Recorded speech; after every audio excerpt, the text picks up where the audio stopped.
우리 인간은 한번 생각하면은 강한 의지를 가지고 거친 환경을 개척하는 그런 강한 존재로 우리가 생각하게 됩니다. 거센 파도와 비바람 가운데서도, 그리고 사막에 이글거리는 그런 모래밭 가운데서도, 또 위험천만한 에베레스트의 눈 덮인 절벽에서도 불굴의 의지를 발휘하는 그런 우리 인간의 모습을 우리가 듣지 않습니까? 그런가 하면은 칠전팔기의 분투로 환난과 역경을 이기고 목표를 성취해내는 그런 사람들의 이야기도 또 많이 듣지 않습니까? 그런 것을 보면은 참 인간은 대단히 강한 존재다, 그런 느낌을 가질 때가 있습니다. 그러나 한편 또 우리 인생은 너무 약한 것을 느낄 수가 있지 않습니까? 마치 유리병처럼 약해서 조금만 충격을 줘도 깨져버리고 마는 그런 너무 연약한 우리 인간 존재의 모습을 우리가 생각해 보게 됩니다. 왜 여러분 택배를 받으면은 어떤 상자에는 영어로 프레절이라고, 그렇죠, 깨지기 쉬움, 뭐 이렇게 그 스티커가 붙은 그런 택배가 우리 있을 때가 있지 않습니까? 내용물이 부서질 수가 있으니까 조심스럽게 다루라, 뭐 그런 표현이죠. 우리 인생이 그렇습니다. 유리병처럼 깨질 수 있는 너무 허약한 존재로 이 세상 한복판에 그저 던져졌다, 그런 느낌을 지울 수가 없는 것이죠. 특히 우리는 언제 그렇게 우리의 연약함을 대면하게 되는가? 바로 무엇보다도 두려움 앞에 섰을 때, 두려움이 우리에게 엄습했을 때 우리는 연약한 존재임을 새삼 느끼게 되는 것이죠. 아무리 강한 사람 같아도요, 두려움이 엄습해 오면은 아무것도 하지 못하고 무너져 버리는 것을 볼 수 있습니다.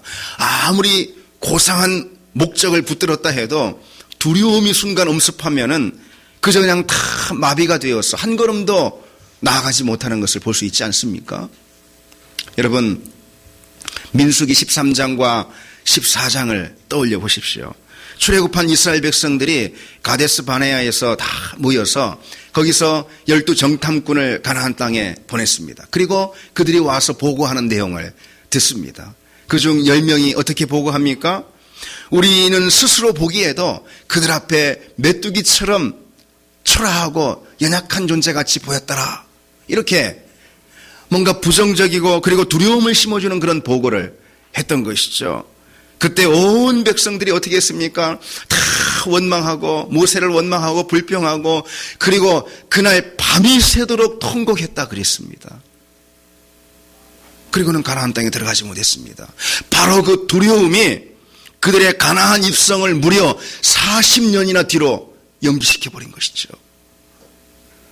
그런데 두려움은요, 이처럼 어리석은 백성들뿐만 아니라 한 위대한 선지자의 마음까지도 꺾어버리고 마비시켰던 것을 볼 수가 있습니다. 그것도 그가 이스라엘에서 그야말로 최고의 사건으로 기록될 만한 그런 대단한 승리를 거둔 직후에 갑자기 두려움이 찾아온 것입니다. 엘리야의 이야기입니다. 엘리야는 갈멜산에서 850명의 우상 숭배자들과 겨루어 승리하지 않았습니까? 그런데 그 일로 인해서 이세벨이 이를 갈면서 그를 죽이리라, 이런 전가를 편지를 보냅니다. 그 소식을 듣고선 엘리야는 두려워 떨며 급히 도망했다 그랬습니다. 두려워 떨며. 그리고 사막을 걷고 걷다가 로뎀나무 곁에 쓰러져 버렸습니다. 그는 두려움에 압도당해서 그야말로 죽을 심정이 되었던 것이죠. 여러분, 참 어찌 이럴 수 있을까요? 그 대단한 갈멜산 승리가 한 장도 채 지나가지 않아서 이런 어려움이 닥쳤습니다. 바로 오늘 오전에 여호와의 불이 제단에 떨어지도록 기도했던 그 능력의 선지자가 채 몇 시간도 지나지 않아서 두려움에 떨며 마음이 그냥 다 오그라드는 그런 장면을 볼 수가 있습니다. 두려움은 누구나 가리지 않고 공격을 하는 것이죠. 그리고 두려움은 때를 가리지 않고 우리에게 엄습해 오는 것입니다. 심지어 큰 능력을 맛본 믿음의 사람들이라 할지라도 두려움의 공격을 받는 것이죠. 우리 역시 매일같이 두려움의 공격을 받지 않습니까? 두려움은 그것이 크든 작든 관계없이 우리 인생을 파괴할 만한 그런 영향력을 갖고 있다는 것이죠. 두려움의 종류도 우리 삶이 복잡한 만큼 그렇게 참 많다는 것입니다. 질병에 대한 두려움이 있죠. 사고에 대한 두려움이 있잖아요. 실패에 대한 두려움이 있습니다. 불행해질까 하는 그런 두려움이 있는 것이죠. 그리고 버림받지 않을까, 인정받지 못할까, 그런 두려움들이 우리 삶이 복잡한 만큼 그렇게 많다는 것입니다. 여러분은 두려움을 느껴본 적 있습니까? 언제 어떤 두려움을 여러분들은 느껴본 적이 있습니까? 우리는 혹시나 내 건강이 어떻게 잘못된 거 아닐까 하는 그런 건강에 대한 두려움을 우리 갖게 되는 것이죠. 그리고 수험생은 시험에 떨어질까, 그죠? 예, 면접에서 잘못될까 하는 두려움이 우리에게 늘 있는 것입니다. 부모는 어떻습니까? 자식을 둔 부모는 자식을 볼 때마다 큰 행복감과 함께 그 이면에 있는 두려움이 느껴질 때가 있다는 것이죠. 자식이 두려운 게 아니고 자식에게 덮치는 위험이 있지 않을까, 사고가 있지 않을까, 그런 두려움이 늘 자식을 볼 때마다 밀려오는 것입니다. 우리 집 둘째 현서가 엊그제 그 유치원 졸업여행을 다녀왔습니다. 근데 그것을 기다리면서 마냥 행복해하는 모습을 제가 봤습니다. 근데 저는 며칠 전에 본 이 그 뉴스 가운데 행락철 고속도로 사고 뉴스. 그게 자꾸 스치는 것입니다. 불안한 마음이 계속 드는 것입니다. 안 가면 안 돼. 이게 두려움은 우리 일상의 모든 일들 가운데 그저 살며시 스며들어서 그 일상의 어두운 그림자를 덧씌우는 그런 질병과도 같다는 것이죠. 오늘 시편 역시 우리가 만나게 되는 여러 두려움에 대해서 지금 말하고 있습니다. 오늘 본문 3절에 보면은 새 사냥꾼의 올무라 그랬어요. 새 사냥꾼의 올무라. 이것은 은밀한 위험을 말하는 것입니다. 새가 어떻게 올무에 걸립니까? 그저 부지 중에 걸리고 마는 거 아니겠습니까? 그것은 언제 나타날지 모르는 그런 함정인 것이죠. 질병이 그런 경우가 있습니다. 은밀하게 우리 몸에 질병이 자라서 내가 알지도 못하는 그 부지 중에 그 질병이 자라나는 것입니다. 그래서 우리 삶을 순식간에 다 무너뜨려버리고 마는 거 아니겠습니까?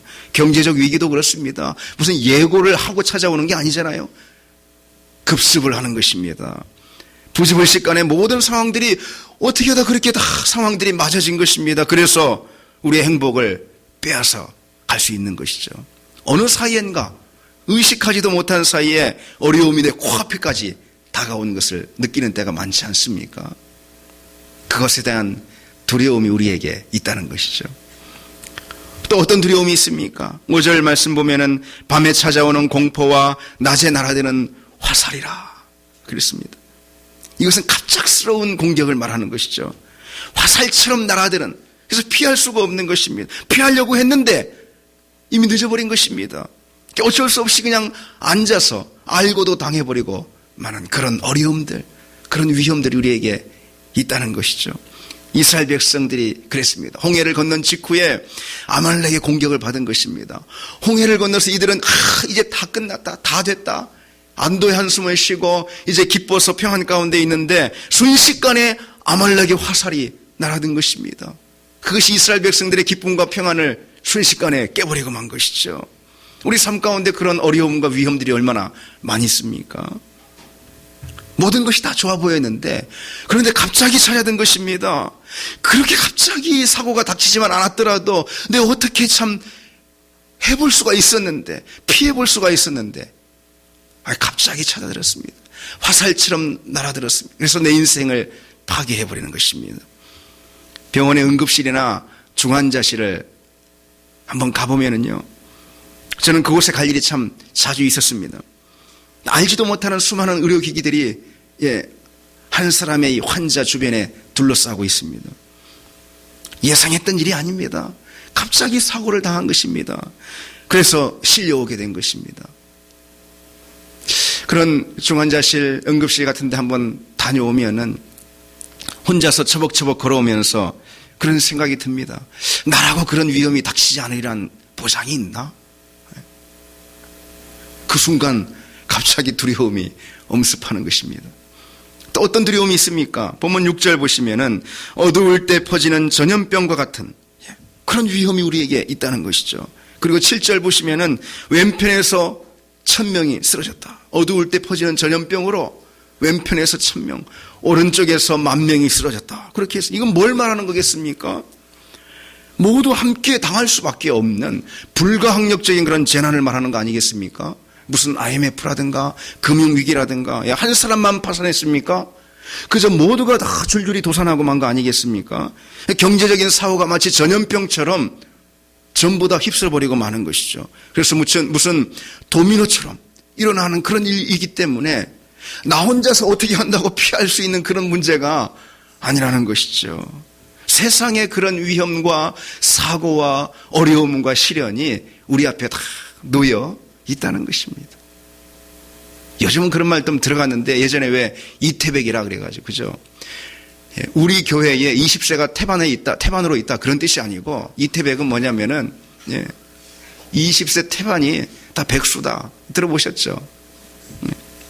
이런 말 요즘 잘 좀 안 하는데 그래도 상황은 요즘도 별다른 것이 없어졌습니다. 근데 우리가 그 앞에서 뭘 할 수 있을까? 우리가 할 수 있는 것이 아무것도 없잖아요. 도미노처럼 무너져 내려오는 이 위험들 우리가 할 수 있는 것이 없어요. 그때 우리는 두려움이 엄습한 것을 느낄 수가 있습니다. 그런 두려움에 압도당하면은 두려움이 장애로까지 발전하는 것을 볼 수가 있습니다. 두려움에 압도당해서 일상생활이 힘들 정도가 되어버리고 마는 것이죠. 그 한 예가 바로 공황장애인 것입니다. 사실 두려움과 공포는 일종의 공습경보와도 같다. 그런 이야기를 심리학자들이 합니다. 위험 신호를 알림으로써 우리에게 스스로를 보호하고 지키라 하는 그런 안전장치와 같다는 것이죠. 그래서 어느 정도의 이 두려움, 긴장, 텐션 이런 것은 우리에게 필요한 것입니다. 그런데 문제는 위험이 없는데도 위험이 별거 아닌데도 시도 때도 없이 경보가 울리는 것입니다. 마치 화재를 예방하기 위해서 화재 경보기를 달아놨는데 고장이 나가지고 불도 안 났는데도 시도 때도 없이 계속해서 경보기가 울린다면 어떻게 하겠습니까? 어떻게 살 수 있겠습니까? 마치 그처럼 공황장애나 불안 증세는 위험 상황이 아닌데도 가슴을 짓누르는 그런 두려움이 엄습해오는 것이죠. 일상생활이 불가능할 정도로. 심한 경우는요. 어떤 사람은 집에서 100m 밖을 못 나가는 거예요. 전에는 해외 배낭여행까지 다닐 정도로 그렇게 활달하고 그렇게 밝은 그런 자매였는데 어느 순간 갑자기 자기도 모르게 찾아온 그런 불안 증세 때문에 좁은 집안에만 갇혀서 무려 수년째 지내고 있다는 것이죠. 그 반대의 이야기도 있습니다. 또 어떤 사람은 좁은 공간에 대한 폐쇄증이 있습니다. 폐쇄증이. 그래서 엘리베이터도 못하는 사람이 있습니다. 건장한 남자가 엘리베이터도 혼자 못하는 것입니다. 우리나라에 그처럼 공황장애나 불안장애 증세가 조금이라도 있는 사람들이 무려 25%다 그런 통계가 있습니다. 근데 거기다가 심각한 강박증까지 더한다면은 그 수치는 훨씬 더 올라가는 것이죠. 얼마 전 힐링 캠프라고 제가 인터넷으로 좀 검색해서 본 적이 있습니다. 영화배우 이병헌 씨가 자신이 그런 공황장애를 겪었다. 그래서 이 TV에서 고백하는 것을 봤습니다. 그렇게 멋있는, 그리고 막 액션 영화를 주로 막 찍는 그런 사람이 공황장애를 겪은 거예요. 사람들 앞에 서질 못하는 것입니다. 뭐라도 좀 실수할까 해서 막 두려운 마음에 가슴이 조여와서 식은땀을 흘리고 사람들 앞에 서질 못하는 것입니다. 심지어 이 개그맨 이경규 씨도 그런 고백을 하는 걸 들었습니다. 그리고 천하장사 이만기 씨 있잖아요. 천하장사 이만기 씨도 심각한 불안 증세로 한동안 고통을 겪었다 그렇게 털어놓는 것을 들었습니다. 그는 매일 뉴스에서 일어나는 그런 사건과 사고 있잖아요. 그것이 혹시 나한테 닥치면 어떻게 할까? 이런 생각이 그냥 가득 가슴 가운데 밀려와가지고 그런 불안 때문에 잠도 자지 못했다. 한동안 고통을 겪었다. 이렇게 정신과 치료를 받을 정도로 고통을 겪었다는 것이죠. 현대인들을 괴롭히는 대표적인 병 두 가지가 있습니다. 그것은 우리가 알듯이 우울증과 그리고 공황장애인 것입니다. 그런데 둘 다 죽음과 관련이 있는 질병이에요.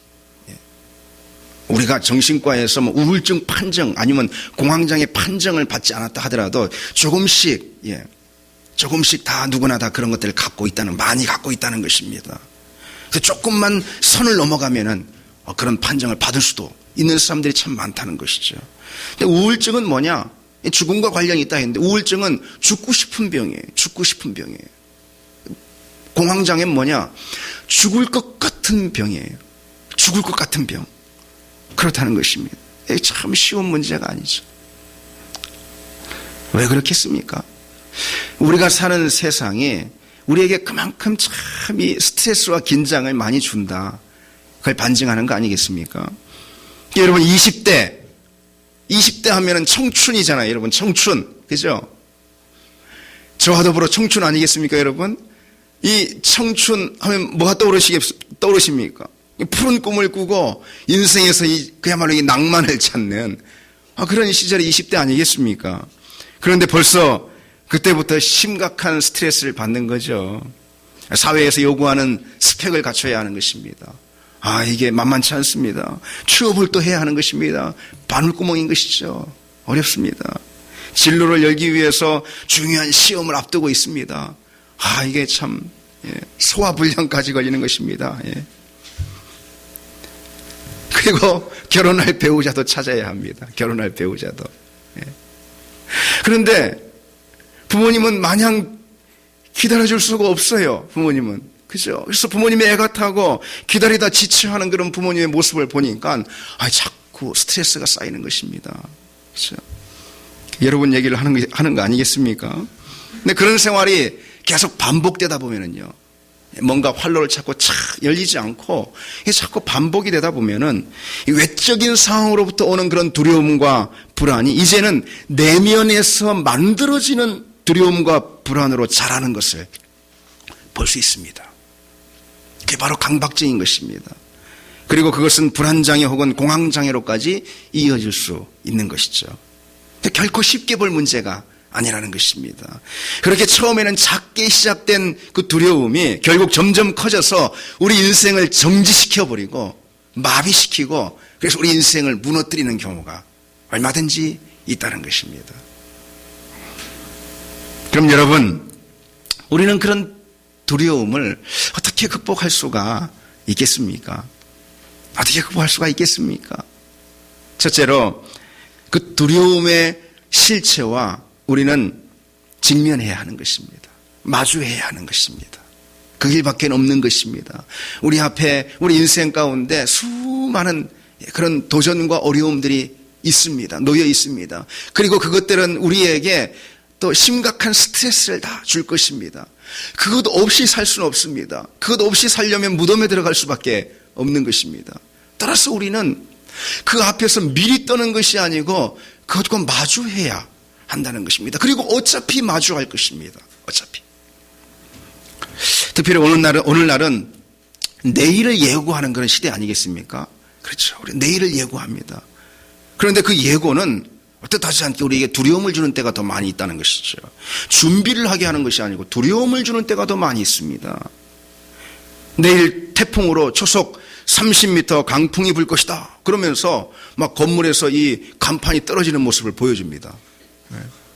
준비가 되는 게 아니고 두려워지는 것입니다. 그래서 밖에 나가지 못하는 것입니다. 그렇죠. 일기예보만 그렇겠습니까? 경기 불황에 대한 예고, 취업 전선에 먹구름이 끼었다. 안 그래도 준비하기 힘든데 취업 전선에 먹구름이 끼었다 하면 우리가 더 준비할 수 있는 게 아닙니다. 불안한 마음만 드는 거죠. 전염병이니 무슨 조류 독감이니 이렇게 계속해서 예고를 해주는 것이죠. 미래는 아직 주어지지 않았어요. 그런데 맨 부정적인 예고들 뿐인 것입니다. 아직 우리가 그 미래를 밟지 못했는데도 계속 부정적인 그런 시각을 우리에게 미래에 대해서 심어주는 것이죠. 잘못될 것, 실패할 것, 어두워질 것, 그것만 자꾸 부각하는 것입니다. 누가 그러겠습니까? 아나운서가 그러겠습니까? 사탄이 그렇다는 것이죠. 사탄은 그처럼 끊임없이 불확실한 상황을 하나님보다 더 크게 보이게 만드는 재주가 있는 것입니다. 그래서 우리를 두려움에 사로잡히게 하는 것이죠. 그때 우리는 가보지도 않고 미리 두려워하는 것입니다. 그러나 막상 직면해서 그 두려움의 정체를 알고 나면 두려움은 아무것도 아닌 것이. 사실 두려움은 실체가 없는 경우가 참 많습니다. 있는 경우도 있지만 없는 경우가 참 많아요. 언제 없는가? 우리가 우리 스스로 지어놓은 그런 허상, 그것이 두려움일 때가 참 많이 있는 거예요. 따라서 우리는 그 두려움에 속지 말아야 하는 것입니다. 두려움에 떨기 전에 먼저 두려움에 속지 말아야 하는 것입니다. 그것은 허상일 뿐이기 때문에 그런 것이죠. 두려움은 직면해 봐야지 그것이 허상인지 판명이 날 수 있는 것이죠. 면접을 준비합니다. 너무 두려워서 실수했습니다. 그러나 지나고 나고 보니 아무것도 아니었습니다. 다시 주어진다면 얼마든지 보다 훨씬 더 잘할 수 있을 것 같습니다. 그 두려움은 허상이었던 것이죠. 철로역정이란 고전을 보면은요, 믿음의 땅으로 들어가는 문 앞에 서 있는 이 무섭고도 사나운 개 2마리가 나옵니다. 많은 사람들이 그 개가 무서워서 믿음의 문 앞에서 그만 돌아서고 나오고 말아버리는 것입니다. 실족하는 것입니다. 그런데 이 철로 역정의 주인공 이 순례자는 그 찢어질 듯 지도되는 그 개들 사이를 무사히 통과했습니다. 어떻게 통과했을까요? 이 순례자는 가만히 한번 가까이 다가가 봤습니다. 봤더니 이 개가 아주 그냥 무서울 정도로 찢어질 정도로 막 지도되는데 사실은 목줄에 사슬이 매여져 있는 것입니다. 아무런 위험도 갈 수가 없는 것입니다. 두려움만 줄 뿐이었습니다. 인생의 위험이 우리에게 두려움은 줄지 모르지만은 우리의 믿음을 해할 수는 없다. 우리의 믿음을 해할 수는 없다. 그래서 그 두려움은 직면해 봐야지 되는 것입니다.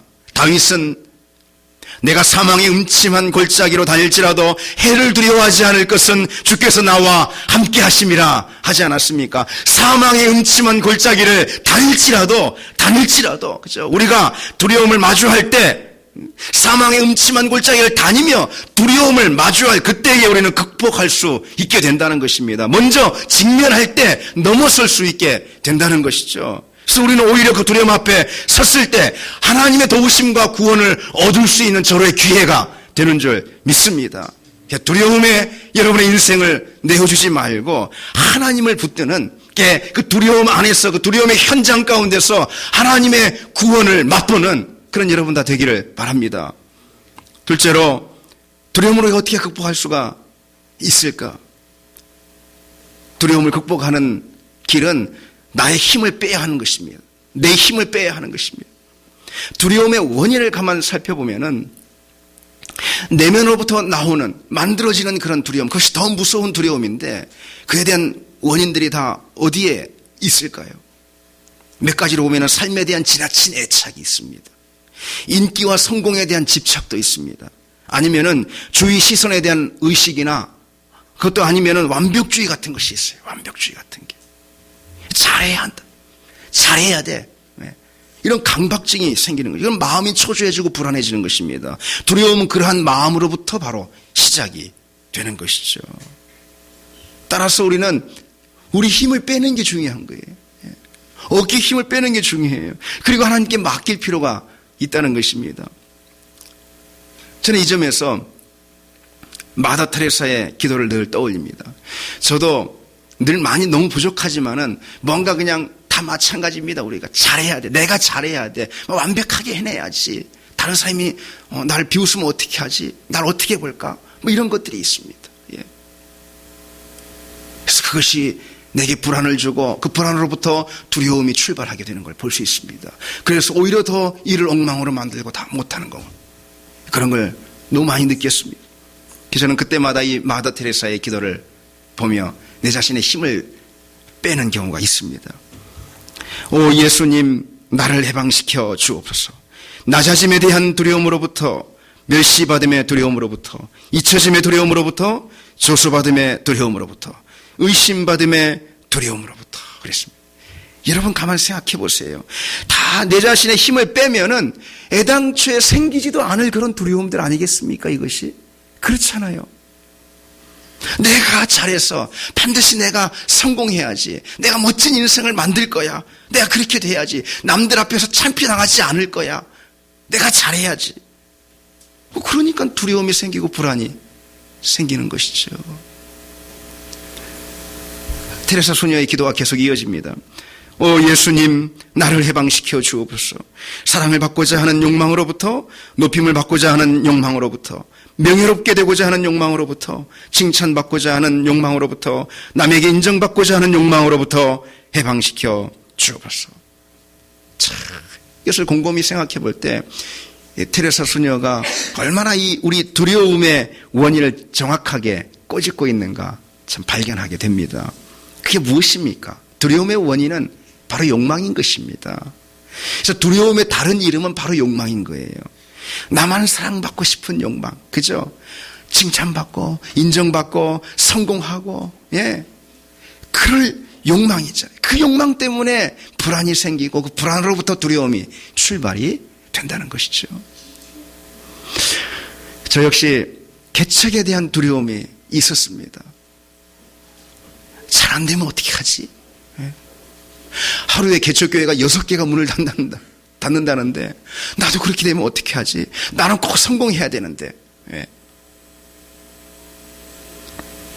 그것으로부터 오는 이 두려움과의 싸움이 개척 준비의 첫 관문이었습니다. 두려움은 개척에 대한 꿈 옆에 늘 붙어 다니는 어두운 그림자와 같았습니다. 근데 가만히 생각해 보면은 내가 힘을 빼면 되는 거예요. 그죠? 내가 잘해야지. 내가 뭐 교회를 일으켜야지.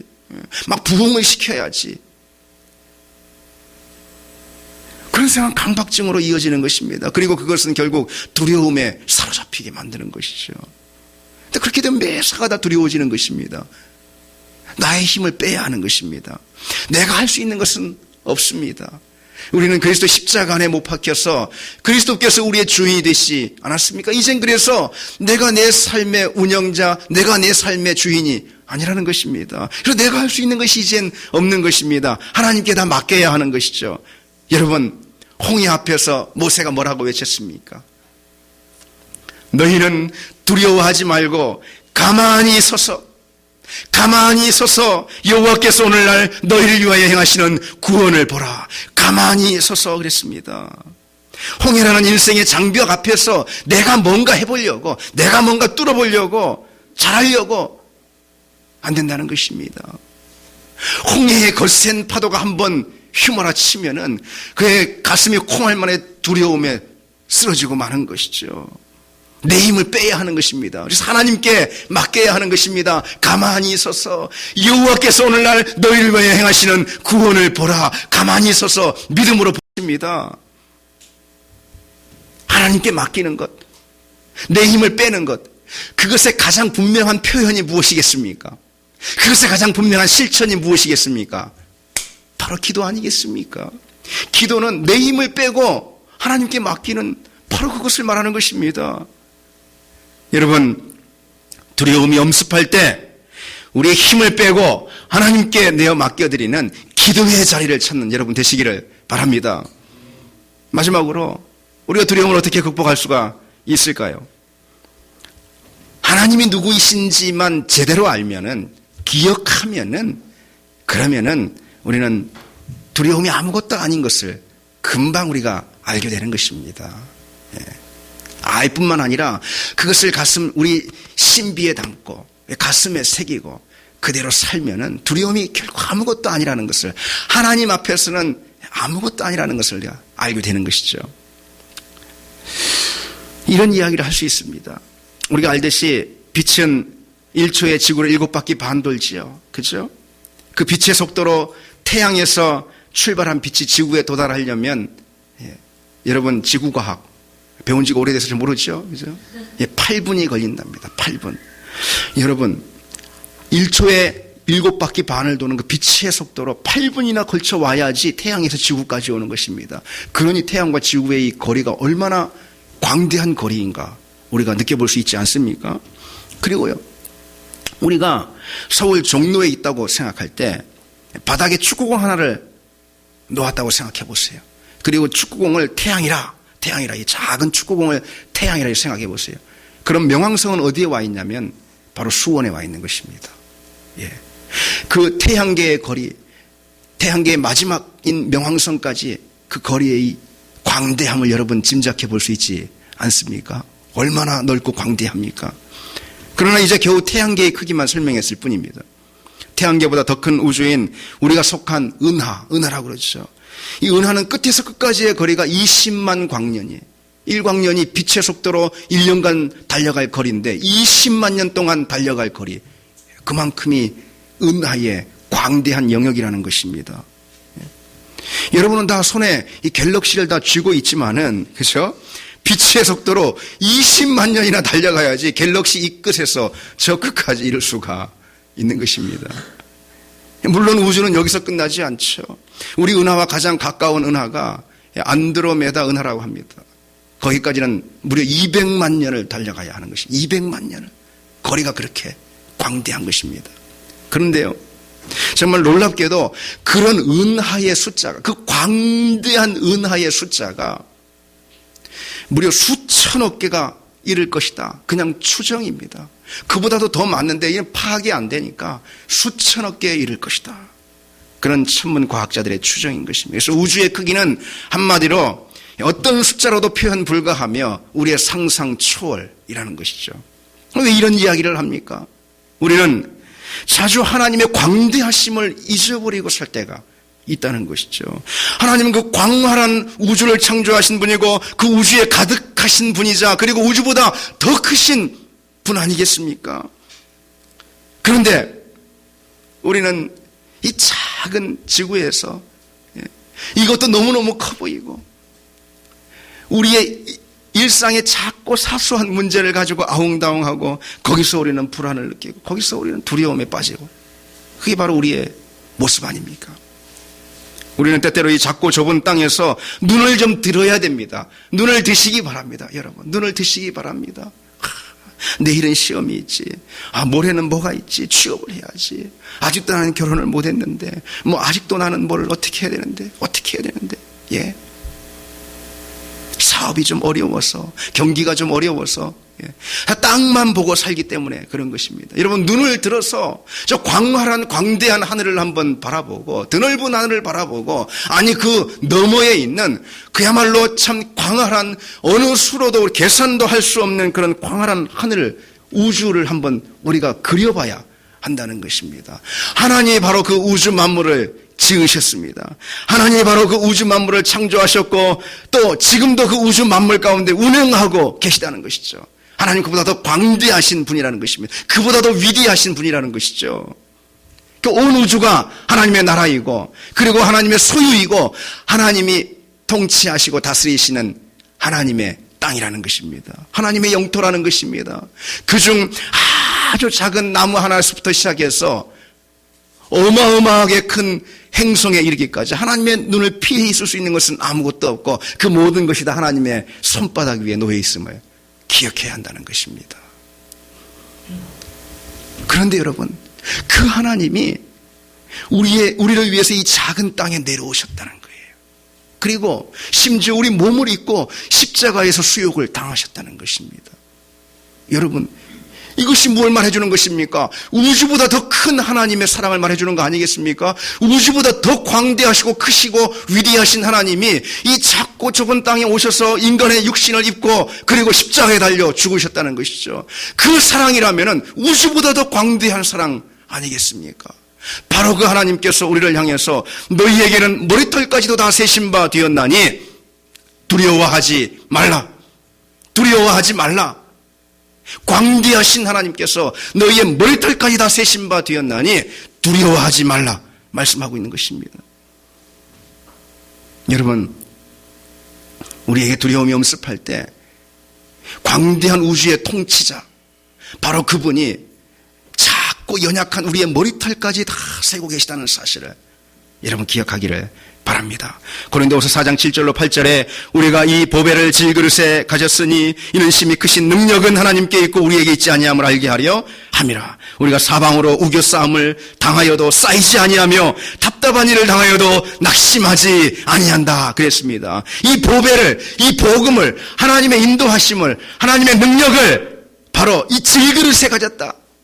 아까 말씀드린 것처럼 깨어질 수밖에 없는, 부서질 수밖에 없는 연약한 질그릇인 우리 인생 가운데 하나님의 놀라운 보배와 같은 사랑을, 하나님의 은혜와 인도하심의 약속을 우리에게 담아주셨다는 것이죠. 그러니 이제 우리는 사방으로 우겨싸임을 당하여도 더는 두려워하지 말아라.